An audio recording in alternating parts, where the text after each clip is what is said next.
개인적으로 혼자 하시는 분도 굉장히 많으실 거예요. 그러면 내가 처음에 간이가세가 유리한지 일반 가세가 유리한지 잘 모르고 선택을 했다가 지나 보니까 이게 아닌 거예요.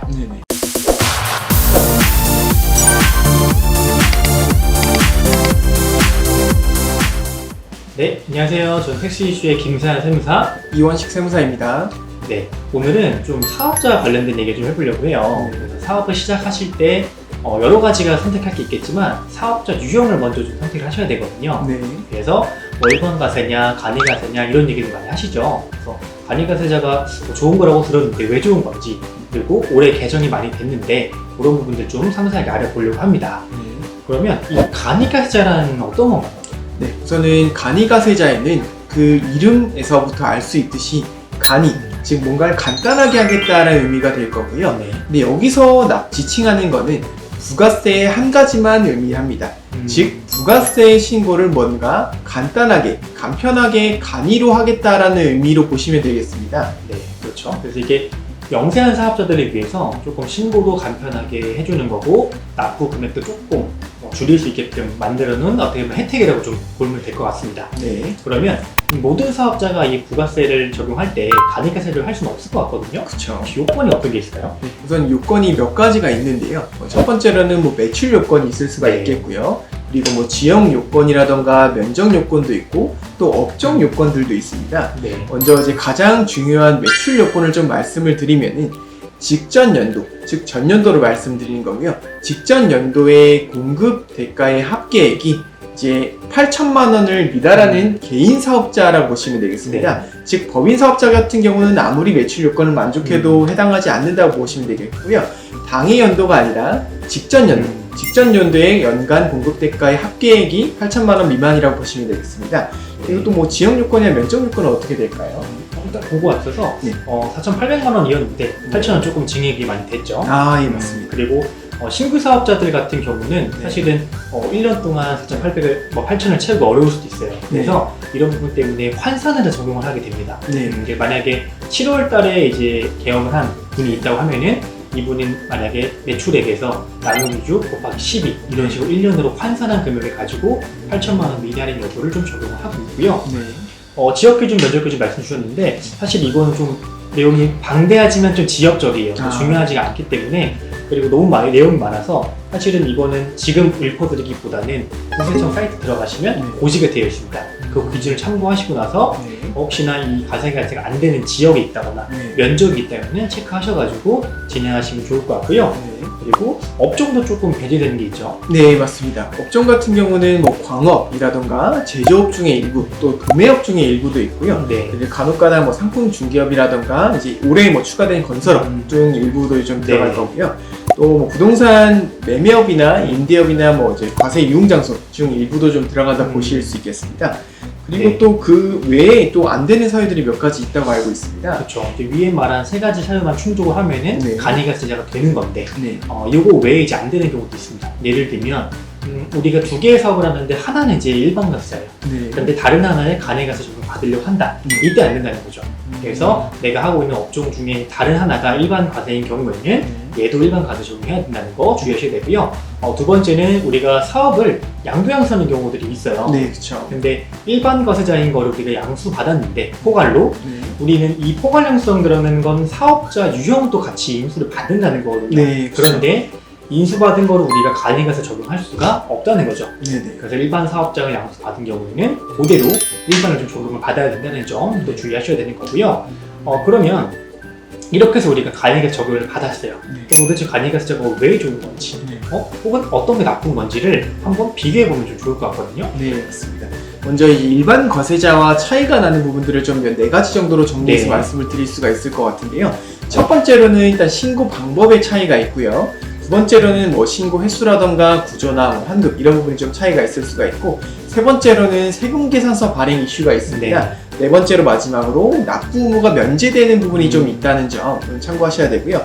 첫 번째로는 신고 방법에서 제가 좀 설명을 드리면요. 우선은 이제 그 구조 자체가 이제 일반 과세 사업자 같은 경우는 그냥 어떤 매출에서 10%를 납부를 해야 되거든요. 근데 간이가세자 같은 경우는 여기 10%에다가 또 하나를 더 곱합니다. 업종별 부가가치율을 곱하게 되는데요. 그게 좀 올해 개정이 돼서 업종에 따라서 15%부터 40%까지 이제 나열되어 있는데 그 10%에 곱하는 거에다가 업종별 부가가치를 곱하게 되니까 아무래도 일반 과세자보다는 조금 부가세 납부 부담이 줄어들게 될 거고요. 대신에 이제 빼주는 것들도 좀 있죠. 제가 만약에 판 것만 있는 게 아니라 매입한 것도 있을 건데 그 매입한 것들도 일반 과세자 같은 경우는 10%를 그대로 또 공제를 해주거든요. 근데 간이과세자는 10% 그대로 공제하는 게 아니라 올해부터 이 부분도 좀 개정이 되었는데 공급 대가의 0.5%만 공제를 해줍니다. 그래서 일정 부분 좀 공제가 된다는 점, 이렇게 구조가 되어 있다는 거 말씀을 드릴 수가 있겠고요. 그리고 이제 계산한 걸 신고를 해야 되는데 신고 그 횟수도 조금 차이가 있습니다. 일반적으로 우리는 일반 부가가세자들은 1년에 2번 신고 4번 납부를 하죠. 무슨 얘기냐면 1월부터 6월까지 한 건 7월 납부 신고하시고 그 다음에 7월부터 12월까지는 1월 달에 신고 납부를 하시는 거고 중간에 2번은 예정 고지란 거예요. 그러니까 총 2번 신고 4번 납부인 거죠. 근데 간이과세자들은 좀 영세하기 때문에 이런 것들을 조금 줄여주겠다는 거죠. 그래서 한 번 신고에 2번 납부로 되어 있어요. 그래서 1년치를 다음 연도 1월 달에 한 번 신고 납부하면 되고요. 중간에 한 번 예정 고지라는 거죠. 그래서 한 번 신고 2번 납부인데 이게 조금 올해 개정이 돼가지고 뒤에 말씀드리겠지만 세금 계산서를 발행할 수 있는 간이과세자들이 있습니다. 이런 분들은 만약에 세금 계산서 발행했다 하면 어쨌든 뭔가를 해야 되기 때문에 6월 달에 예정 신고 한 번 더 하셔야 돼요. 그러니까 원래는 한 번 신고 2번 납부였는데 2번 신고가 될 수도 있다는 거죠.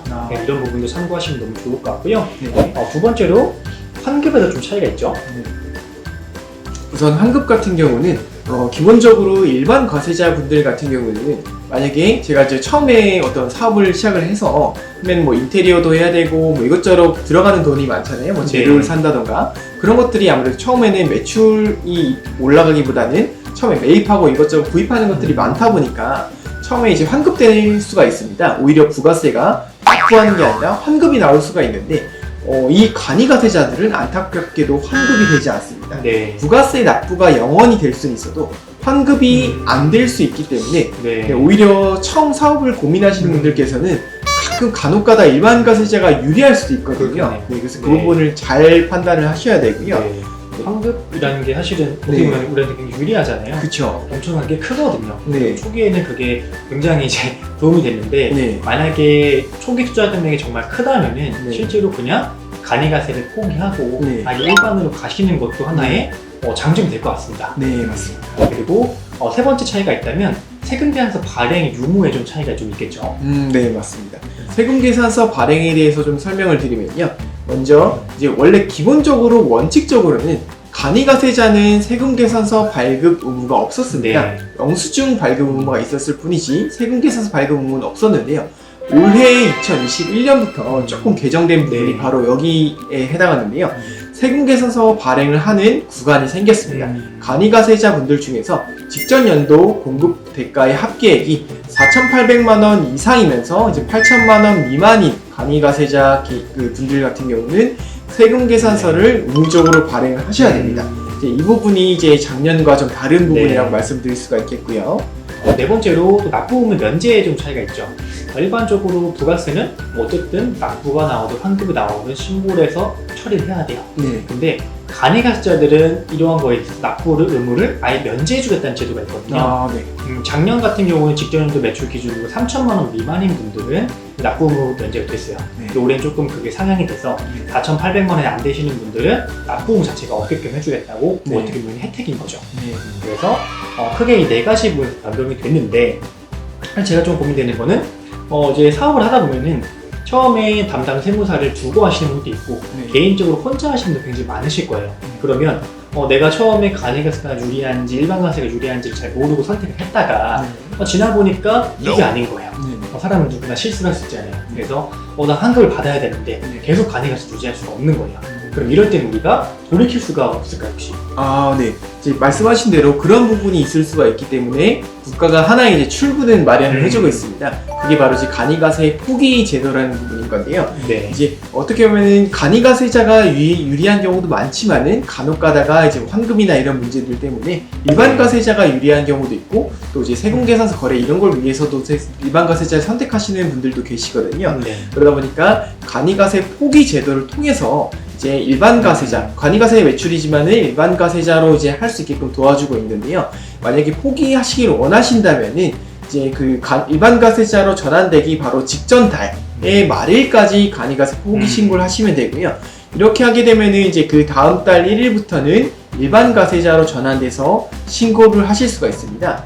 다만 조금 주의하실 점 하나만 좀 말씀을 부탁드리겠습니다. 아, 네. 포기라는 건 정말 좋죠. 네. 근데 어쨌든 국가가 준 혜택을 발로 차버린 거기 때문에 그쵸. 국가에서도 좋아하진 않아요. 네. 그래서 만약에 포기하게 된다면 3년 동안은 돌아올 수가 없습니다. 네.